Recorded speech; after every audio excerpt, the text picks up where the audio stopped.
بسم اللہ الرحمن الرحیم۔ فصل فی الاداء والقضاء۔ یہ وصول الشاشی کا صفحہ نمبر 187 ہے اور یہ فصل ادا اور قضا کے بیان میں ہے۔ واجب حکم شرع کی روشنی میں دو قسم پر ہے، ایک ادا اور ایک قضا۔ اس لیے کہ امر کبھی ایسے فعل کے ایقاع کے لیے ہوتا ہے جو ذمے میں واجب ہے اپنے سبب کے پائے جانے کی وجہ سے ابتداءً۔ مثلاً اقامت نماز کا جو حکم ہے، یہ ایسے فعل کے ایقاع کا حکم ہے جو ذمے میں واجب ہوتا ہے اپنے سبب کی بنیاد پر ابتداءً، اور کبھی امر اس فعل کے ایقاع کے لیے ہوتا ہے جو اپنے سبب کی بنیاد پر ذمے میں واجب ہو چکا، پھر وقت میں اس کی ادائیگی نہیں ہوئی اور وہ فوت ہو گیا تو بعد میں اسے واقع کرنے کا حکم ہوتا ہے۔ جیسے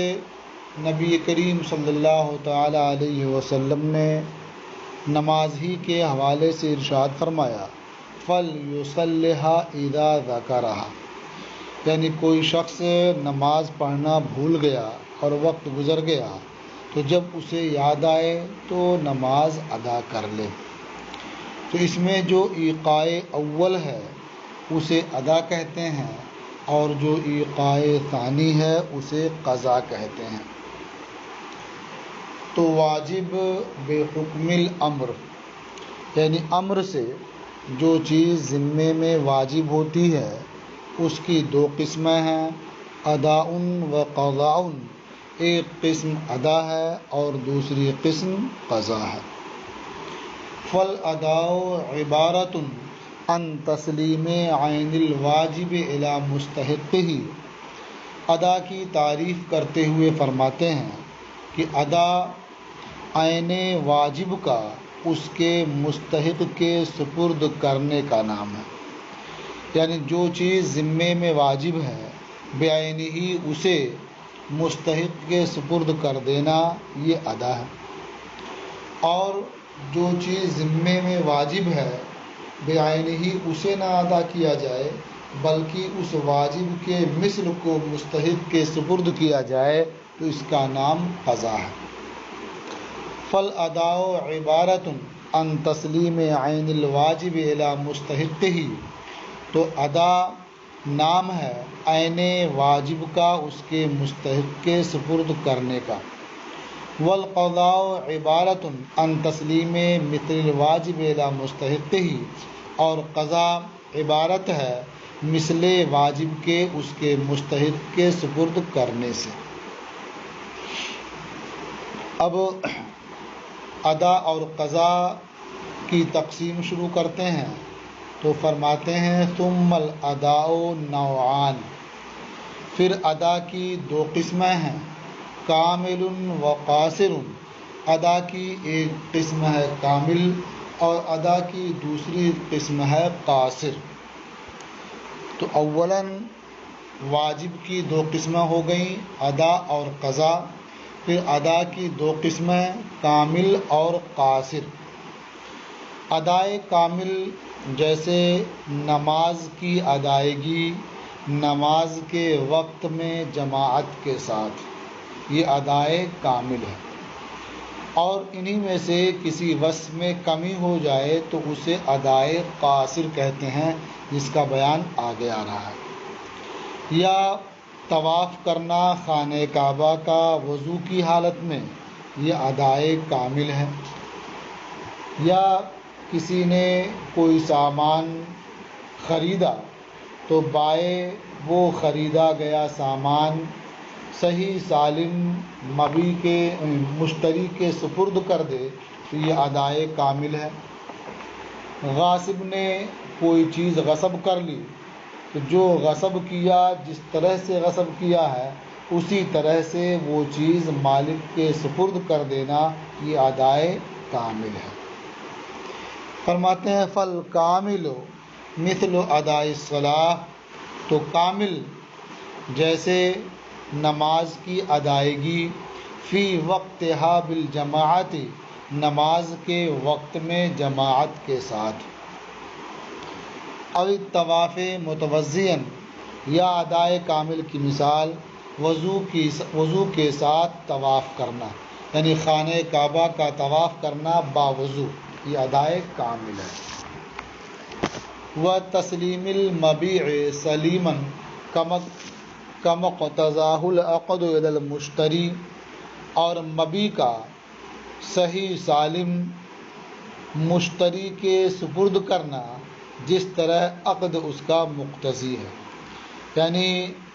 عقد کے مقتضا کے حساب سے مبیع کا صحیح سالم مشتری کے سپرد کرنا۔ وتسلیم الغاصب العین المغصوبۃ کما غصبھا، اور غاصب کا عین مغصوبہ مالک کے سپرد کرنا جس طرح سے اسے غصب کیا ہے، یعنی جس وصف کے ساتھ جس حالت میں شے کو غصب کیا تھا وہ شے اسی وصف کے ساتھ مالک کے سپرد کر دینا یہ ادائے کامل ہے۔ وحکم ھذا النوع، اور اس نوع کا حکم،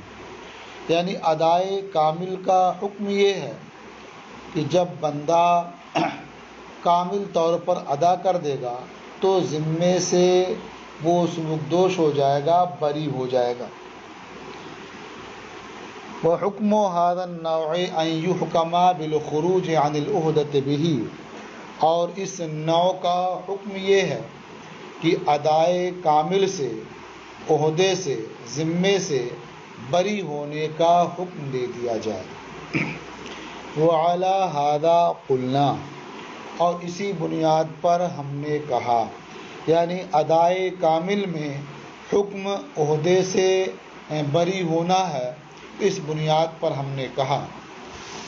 کہ غاصب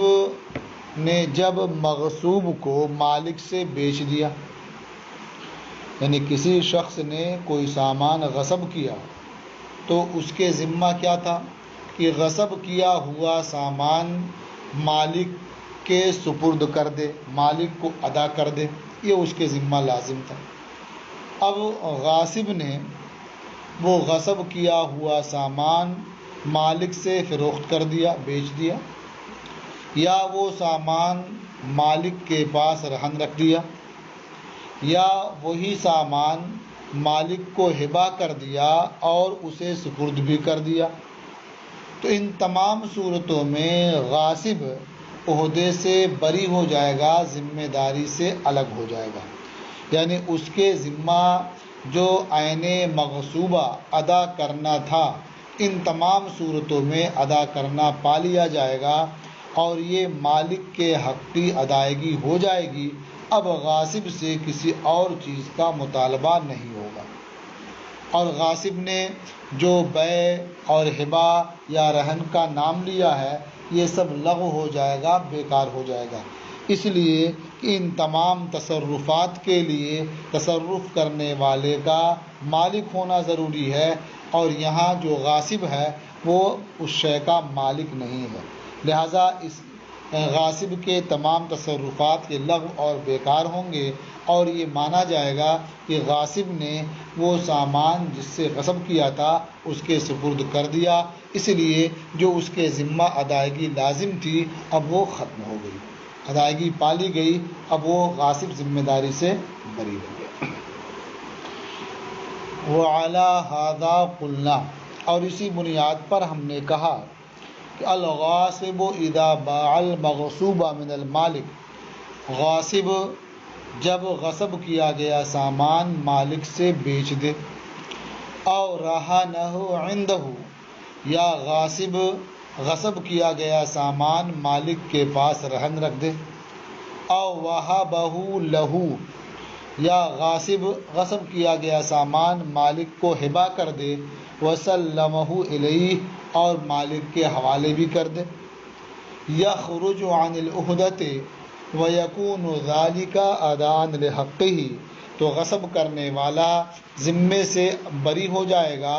اور وہ بیع، رہن اور ہبہ یہ سب مالک کے حق کی ادائیگی ہوگی، اور بیع اور ہبہ کی جو صراحت کیا ہے یہ صراحت کرنا لغو ہو جائے گا۔ دوسرا مسئلہ، وَلَوْ غَصَبَ طَعَامًا فَأَطْعَمَهُ مَالِكَهُ، کسی نے کسی کا کھانا غصب کر لیا اور پھر وہ کھانا اس کے مالک ہی کو کھلا دیا، حالانکہ مالک کو یہ پتہ بھی نہیں ہے کہ یہ جو کھانا کھا رہا ہے یہ اس کا اپنا کھانا ہے۔ یا کپڑا غصب کیا، پھر غاصب نے وہ کپڑا مالک کو پہنا دیا اور مالک کو یہ پتہ بھی نہیں کہ یہ کپڑا اسی کا ہے، تو اس دونوں صورتوں میں یہ کھلانا اور کپڑا پہنانا یہ مالک کے حق کی ادائیگی ہوگی، یعنی اس کے بعد مالک غاصب سے کچھ مطالبہ نہیں کر سکتا۔ وَلَوْ غَصَبَ طَعَامًا فَأَطْعَمَهُ مَالِكَهُ، اور اگر کسی نے کھانا غصب کیا پھر غاصب نے وہ کھانا اس کے مالک کو کھلا دیا، وَهُوَ لَا يَدْرِي أَنَّهُ طَعَامُهُ، حالانکہ کھانے کا مالک یہ نہیں جانتا ہے کہ وہ کھانا اس کا اپنا کھانا ہے۔ او غصب ثوبًا فألبسه مالكه، یا غاصب نے کپڑا غصب کیا پھر وہ کپڑا غاصب نے مالک کو پہنا دیا، فهو لا يدري انه ثوبه، اور غاصب کو یہ پتہ بھی نہیں ہے کہ وہ کپڑا اسی کا ہے، یکون ذلک اداء لحقہ، تو یہ کھلانا اور پہنانا یہ مالک کے حق کی ادائیگی ہو جائے گی، یعنی مالک اب غاصب سے ضمان طلب نہیں کر سکتا۔ یہ بھی اس صورت میں ہے جبکہ غاصب نے اس میں کوئی ایسا تصرف نہ کیا ہو جس سے مالک کا حق ختم ہو جاتا ہو۔ اگر تصرف کر کے کھلایا یا پہنایا ہے جب تو پھر غاصب یہ عہدے سے بری نہیں ہوگا، اسے ضمان دینا ہوگا۔ مثال کے طور پر اس نے آٹا غصب کیا، اب اس کی روٹی بنائی پھر اس کے بعد مالک کو کھلایا، تو یہ ادائے کامل نہیں ہے، اس کی وجہ سے غاصب یہ ذمہ داری سے بری نہیں ہوگا۔ یا کپڑا چرایا تھا، اسے درزی سے کٹوایا، سلایا، پھر اس کے بعد مالک کو پہنا دیا، تو اس میں بھی ادائے کامل نہیں ہے اور وہ ذمہ داری سے بری نہیں ہوگا۔ تیسرا مسئلہ، والمشتری فی البیع الفاسد لو اعار المبیع من البائع او راہنہ عنده او آجرہ منہ او باعہ منہ او وہبہ لہ وسلمہ یکون ذلک اداء لحقہ ویلغو ما صرح بہ من البیع والہبۃ والنہی۔ تیسرا مسئلہ یہ ہے کہ بیع فاسد میں مشتری نے مبیع بائع کو بطور عاریت دے دیا۔ مسئلہ کیا ہے کہ بیع تین طرح کی ہوتی ہے، ایک ہے کہ بیع صحیح ہو، دوسرے یہ ہے کہ بیع باطل ہو، اور تیسرے یہ ہے کہ بیع فاسد ہو۔ اگر بیع اصل اور وصف کے دونوں کے لحاظ سے مشروع ہو، یعنی اصل میں بھی کوئی کمی نہ ہو، وصف میں بھی کوئی کمی نہ ہو، دونوں کی شریعت نے اجازت دی ہو، وہ شرع کے لحاظ سے مشروع ہو، تو اسے بیع صحیح کہا جاتا ہے۔ مثال کے طور پر کسی نے اپنا سامان، مثلا اپنی بکری یا اپنی کتاب کسی دوسرے سے فروخت کی، تو اب یہ بیع صحیح ہے، اصل کے لحاظ سے بھی مشروع ہے، وصف کے لحاظ سے بھی مشروع ہے، تو یہ بیع صحیح ہے۔ اور اگر کوئی بیع اصل اور وصف کے لحاظ سے صحیح نہ ہو تو ایسی صورت میں اسے بیع باطل کہتے ہیں۔ مثال کے طور پر کسی نے مردار کو بیچا تو ظاہر بات ہے کہ مردار یہ مال نہیں ہے، اصل کے لحاظ سے صحیح نہیں ہے، اور اسے کسی مسلمان سے فروخت کیا تو اب یہ بیع باطل کہلائے گی، کیونکہ اصل کے لحاظ سے یہ بیع صحیح نہیں ہے۔ بیع جب تام ہو جاتی ہے تو مشتری اس کا مالک ہو جاتا ہے، ملکیت اس کی ثابت ہو جاتی ہے۔ لیکن بیع صحیح میں تو ملکیت اس کی ثابت ہوگی، وہ مفید ملک ہے۔ بیع باطل میں اگر مشتری قبضہ بھی کر لے جب بھی وہ بیع مفید ملک نہیں ہے، اور اگر اصل کے لحاظ سے بیع تو صحیح ہو لیکن وصف کے لحاظ سے صحیح نہ ہو، مشروع نہ ہو، تو اسے بیع فاسد کہتے ہیں۔ بیع فاسد میں کیا ہے کہ بیع کی وجہ بیع یہ مفید ملک نہیں ہے، لیکن اگر مشتری اس پر قبضہ کر لے تو قبضہ کر لینے کی وجہ سے یہ مفید ملک ہو جائے گی۔ تو اب بیع فاسد کا حکم یہ ہے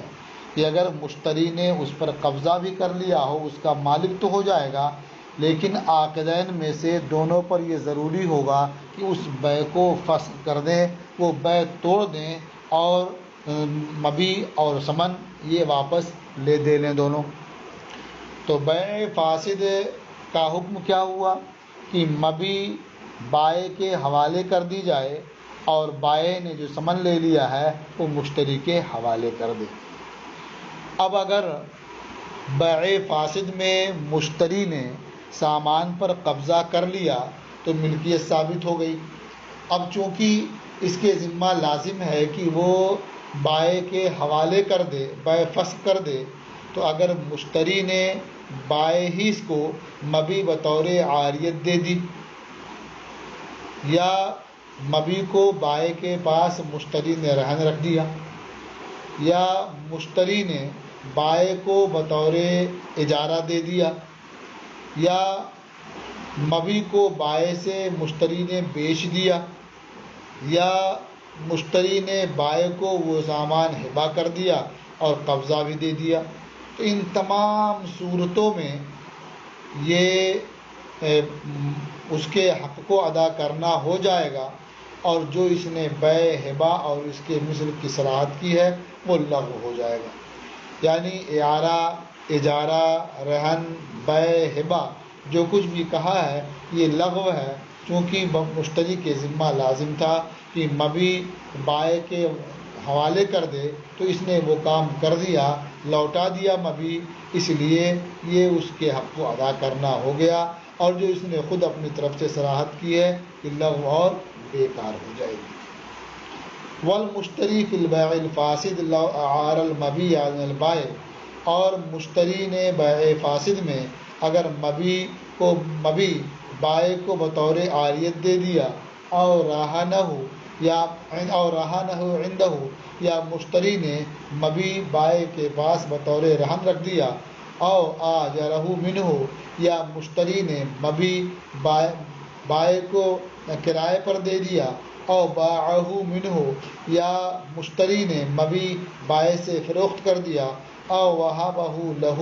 وسلمہ، یا مشتری نے وہ مبیع بائع کو ہبہ کر دیا اور اس کے سپرد بھی کر دیا، یکون ذالک ادان لحقہ، تو یہ سب یعنی اعارہ، رہن، اجارہ، بیع، ہبہ یہ سب اس کے حق کا ادا کرنا ہو جائے گا۔ وَيَلْغُ مَا صَرَّحَ بِهِ، اور وہ سب لغو ہو جائے گا جس کی اس نے صراحت کی ہے، مثلا جو بیع، ہبہ اور اس کے مثل نام لیا ہے یہ سب لغو ہو جائیں گے، اور اس کے مشتری کے ذمہ کیونکہ مبیع واپس کرنا تھا تو اس نے مبیع واپس کر دیا، اس لیے اپنے ذمے سے بری ہو جائے گا۔ تو یہ گفتگو تھی ادائے کامل کی۔ تو ادائے کامل کی تعریف اور اس کا حکم اور مثالیں پڑھ لی۔ اب انشاءاللہ کل کے سبق میں آپ ادائے قاصر کی تعریف، اس کی مثال اور حکم